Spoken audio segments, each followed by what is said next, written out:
Plus two കഴിഞ്ഞതിന് ശേഷം ഇന്ത്യയിലെ ടോപ്പ് സെൻട്രൽ യൂണിവേഴ്സിറ്റികളിലെ ഈ ടോപ്പ് സെൻട്രൽ യൂണിവേഴ്സിറ്റികളിൽ ഏതെങ്കിലുമൊക്കെ കോഴ്സിൽ ജോയിൻ ചെയ്യാൻ നിങ്ങൾക്ക് ആഗ്രഹമുണ്ടോ? അങ്ങനെ ആഗ്രഹമുണ്ടെങ്കിൽ നിങ്ങൾ CUET എന്ന് പറയുന്ന ഒരു ചെറിയ എക്സാം എഴുതി പാസ്സാവേണ്ടതുണ്ട്. എന്നതാ ഈ CUET? Common university entrance test. അപ്പോൾ ഈ CUET എക്സാം എഴുതി ടോപ്പ് സെൻട്രൽ യൂണിവേഴ്സിറ്റികളിൽ അഡ്മിഷൻ മേടിക്കാൻ ആഗ്രഹിക്കുന്ന നിങ്ങൾക്കായിട്ട് ബ്രില്യൻ സ്റ്റഡി സെൻറ്റർ പാല ഫെബ്രുവരി 4-ാം തീയതി CUET 2024 എന്ന് പറയുന്ന ഒരു പുതിയ പ്രോഗ്രാം ഇൻട്രൊഡ്യൂസ് ചെയ്യുന്നുണ്ട്.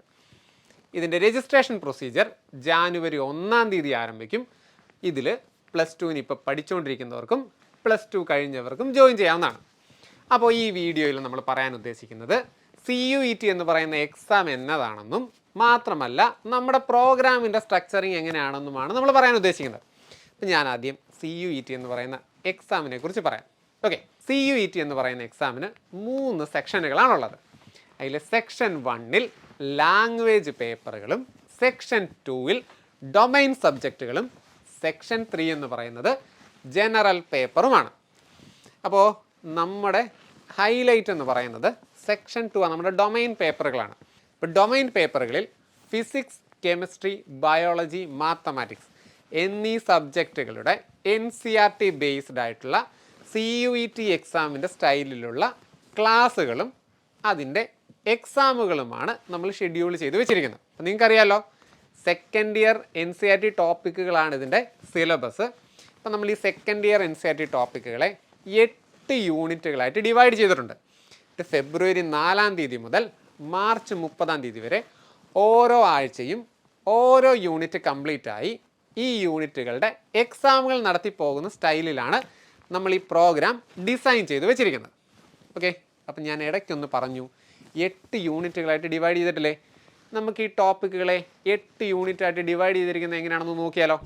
യൂണിറ്റ് 1-ൽ ഫിസിക്സിലെ ഇലക്ട്രോസ്റ്റാറ്റിക്സ് എന്ന് പറയുന്ന ടോപ്പിക്കും കെമിസ്ട്രിയിലെ സൊല്യൂഷൻ എന്ന് പറയുന്ന ടോപ്പിക്കും ബയോളജിയിലെ sexual reproduction in flowering plants and human reproduction എന്ന് പറയുന്ന ടോപ്പിക്കുകളും മാത്തമാറ്റിക്സിലെ റിലേഷൻസ് ആൻഡ് ഫങ്ഷൻസ് എന്ന് പറയുന്ന ടോപ്പിക്കുമാണുള്ളത്.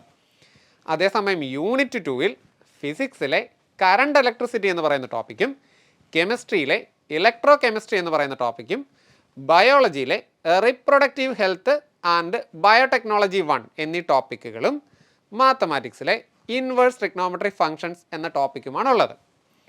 യൂണിറ്റ് 3-ൽ ഫിസിക്സിലെ മൂവിങ് ചാർജസ് ആൻഡ് മാഗ്നറ്റിസം എന്ന് പറയുന്ന ടോപ്പിക്കും കെമിസ്ട്രിയിലെ കെമിക്കൽ കൈനറ്റിക്സ് എന്ന് പറയുന്ന ടോപ്പിക്കും ബയോളജിയിലെ principle of inheritance and variation എന്ന് പറയുന്ന ടോപ്പിക്കും മാത്തമാറ്റിക്സിലെ മെട്രിസസ് ആൻഡ് ഡിറ്റർമിനൻസ് എന്ന് പറയുന്ന ടോപ്പിക്കുമാണുള്ളത്. യൂണിറ്റ് 4-ലാണെങ്കിൽ ഫിസിക്സിലെ magnetism and matter, dual nature of matter and radiation എന്നീ ടോപ്പിക്കുകളും കെമിസ്ട്രിയിൽ നിന്നാണെങ്കിൽ the D and F block elements, the P block elements എന്നീ ടോപ്പിക്കുകളും അതേസമയം ബയോളജിയിൽ നിന്നാണെങ്കിൽ biotechnology 2 and molecular basis of inheritance എന്നീ ടോപ്പിക്കുകളും മാത്തമാറ്റിക്സിൽ നിന്നും കണ്ടിന്യൂറ്റി ആൻഡ് ഡിഫറൻഷ്യബിലിറ്റി എന്ന് പറയുന്ന ടോപ്പിക്കുമാണുള്ളത്. യൂണിറ്റ് 5-ൽ ഫിസിക്സിലെ electromagnetic induction and alternating current ടോപ്പിക്കുകളും കെമിസ്ട്രിയിലെ കോർഡിനേഷൻ കോമ്പൗണ്ട് ആൻഡ് ബയോമോളിക്യൂൾസ് എന്നീ ടോപ്പിക്കുകളും ബയോളജിയിലെ എവല്യൂഷൻ എന്ന് പറയുന്ന ടോപ്പിക്കും മാത്തമാറ്റിക്സിലെ applications of derivatives and vector algebra എന്നീ ടോപ്പിക്കുകളുമാണുള്ളത്. യൂണിറ്റ് 6-ലാണെങ്കിൽ ഫിസിക്സിലെ electromagnetic waves, atoms and nuclei എന്നീ ടോപ്പിക്കുകളും കെമിസ്ട്രിയിലെ haloalkanes and haloarenes എന്നീ ടോപ്പിക്കുകളും ബയോളജിയിലെ human health and disease, ecosystem എന്നീ ടോപ്പിക്കുകളും മാത്തമാറ്റിക്സിലെ ഇൻ്റഗ്രേഷൻ 1 ആൻഡ് 2 എന്നീ ടോപ്പിക്കുകളുമാണുള്ളത്.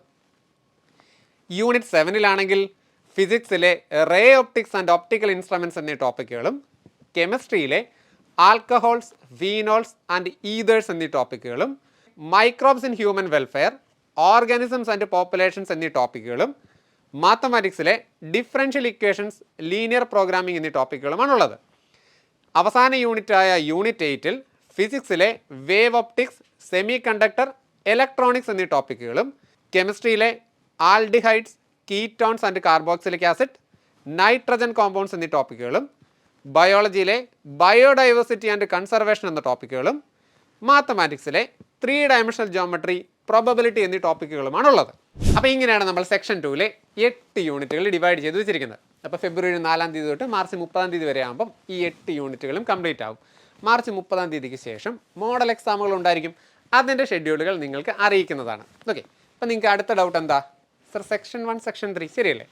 സെക്ഷൻ 1-ലെ ഇംഗ്ലീഷ് ലാംഗ്വേജ് ക്ലാസ്സുകളും സെക്ഷൻ 3-ലെ ജനറൽ പേപ്പറിൻ്റെ ക്ലാസ്സുകളും അതാത് സബ്ജക്റ്റുകളുടെ എക്സാമുകളും നിങ്ങൾക്കുണ്ടായിരിക്കും. CUT മോഡലുള്ള ടെസ്റ്റുകളും നമുക്ക് ഇതിനകത്ത് ഉണ്ടായിരിക്കും.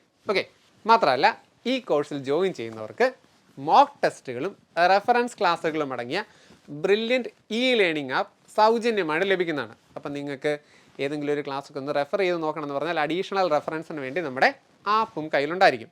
ഓക്കെ, ഇനി അടുത്ത ഡൗട്ട് എന്ന് പറയുന്നത് ഇതിൻ്റെ ഫീസ് സ്ട്രക്ചറിങ് അല്ലേ. സ്റ്റഡി മെറ്റീരിയലിനോടൊപ്പം, അതായത് വിത്ത് സ്റ്റഡി മെറ്റീരിയലാണെങ്കിൽ ഇതിന് 6,000 rupees പ്ലസ് GSTയും, വിത്തൗട്ട് സ്റ്റഡി മെറ്റീരിയലാണെങ്കിൽ 5,000 rupees പ്ലസ് GSTയുമാണ് ഇതിൻ്റെ ഫീ വരുന്നത്. അതേസമയം നിങ്ങൾ ബ്രില്ലി സ്റ്റഡി സെൻറ്ററിൻ്റെ ഏതെങ്കിലും ഒരു കോഴ്സിൽ ജോയിൻ ചെയ്തിരിക്കുന്നത്, അതായത് ഇപ്പോൾ ഏതെങ്കിലും ഒരു കോഴ്സ് ചെയ്തുകൊണ്ടിരിക്കുന്ന ഒരു വിദ്യാർത്ഥിയാണെങ്കിൽ 2,000 rupees പ്ലസ് GST അടച്ചാൽ മതിയാകും. മാത്രമല്ല ഇനി സെക്ഷൻ 1, സെക്ഷൻ 3-യുടെ ക്ലാസ്സുകൾ മാത്രം മതി നിങ്ങൾ ബ്രില്ലി സ്റ്റഡി സെൻറ്ററിൻ്റെ പുറത്തുള്ള ഒരു വിദ്യാർത്ഥിയുമാണ് എങ്കിൽ നിങ്ങൾക്ക് 2,000 rupees പ്ലസ് GST മാത്രം അടച്ചാൽ സെക്ഷൻ 1, സെക്ഷൻ 3-യുടെ ക്ലാസ്സുകൾ മാത്രമായിട്ട് ലഭിക്കുന്നതാണ്. ഓക്കെ, ഇതിൻ്റെ രജിസ്ട്രേഷൻ പ്രൊസീജിയറുകൾ ജാനുവരി 1-ാം തീയതി മുതൽ ആരംഭിക്കുമെന്ന് ഞാൻ ഒരു വട്ടം കൂടി ഓർമ്മിപ്പിക്കുകയാണ്. മാത്രമല്ല ഇതിനെക്കുറിച്ച് എന്തെങ്കിലും ഡീറ്റെയിൽസ് അറിയാനോ രജിസ്ട്രേഷനോ വേണ്ടി brilliantpala.org എന്ന് പറയുന്ന വെബ്സൈറ്റ് സന്ദർശിക്കുക. ഇനി നിങ്ങൾക്ക് വിളിച്ച് ചോദിക്കണമെന്ന്, അതായത് എന്തെങ്കിലും ഡീറ്റെയിൽസ് ഒന്ന് വിളിച്ച് ചോദിക്കണമെന്ന് ആഗ്രഹമുണ്ടെങ്കിൽ 04822206100 എന്ന് പറയുന്ന നമ്പറിൽ വിളിച്ച് ചോദിച്ചാലും മതി. Okay, thank you. എൻട്രൻസ് സംബന്ധമായ വാർത്തകളും അപ്ഡേഷനുകളും ഏറ്റവും വേഗം ആധികാരികമായി അറിയാൻ ബ്രില്യൻറ്റ് സ്റ്റഡി സെന്റർ പാല യൂട്യൂബ് ചാനൽ സബ്സ്ക്രൈബ് ചെയ്യുക. ബെൽ ഐക്കൺ അമർത്തുക. ഈ വീഡിയോ മറ്റ് സുഹൃത്തുക്കളിലേക്കും ഷെയർ ചെയ്ത് നൽകുക.